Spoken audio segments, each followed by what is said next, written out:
A trove of documents from Biden's time as vice president is discovered in a private DNC think tank. So we'll talk a bit about that and whether or not the FBI will actually go in and start storming the place and start making arrests and gun drawn and all the other things that aren't going to happen. So we'll go over some of that. In other news, from last we left off on the McCarthy saga, McCarthy has been elected the Speaker of the House after some holdouts have come up and Matt Gaetz voted present with some tension coming from Mike Rogers. There's a lot to go over with that, and we will be spending, again, the majority of the show talking about what happened with that and where we go with that and what happens here.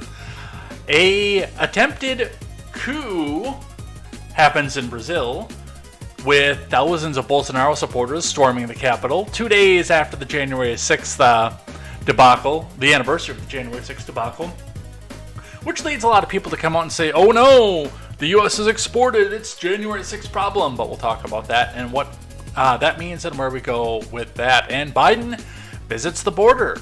That's right, he has finally gone out there for a photo op in a sanitized version of what's happening in El Paso. So we'll go over that. What happens with that, what the future holds for the border, and we have got a lot more after this. It is going to be all this and more. I got more votes than Kevin McCarthy. I am Jay Edgar, and this is Contemporary.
Good evening, everybody. Welcome to Contemporary. My name is Jay Edgar. We have got a ton of stuff to go over here today.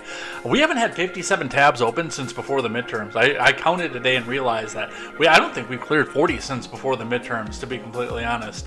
All the news kind of just fell off a little bit after all the counting and recounting and counting again got done after those precious few weeks. But with that, now we are coming back because, well, mostly because we had a lot of stuff actually break over the weekend here. I don't think this is going to be a long-term thing. I do think a lot of this is going to slow off unless we get to the point of a government shutdown.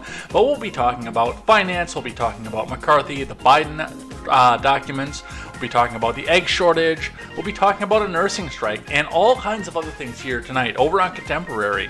So sit back, relax, grab a drink, grab a scotch, grab something to eat as we sit down and do your evening news. My name is Jay Edgar. This is Contemporary, and we've got to get started off of this. Before we do, make sure you guys go check out great programming, such as The Daily Ignoramus, The Breakdown with Birkenhoff, The R-Rated Conservative, The Porch Boys, Tweets by Brit, Mr. Behavior, and the No Gimmicks podcast.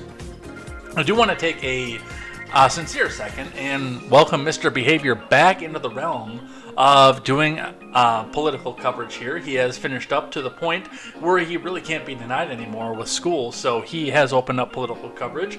I have his latest video backlogged to go back and check out, something about Cananism, so it's that's going to be interesting because it does look like he's going to be taking more of a swing out of the culture than the news, but we'll be seeing him and we'll be hearing some great things from him.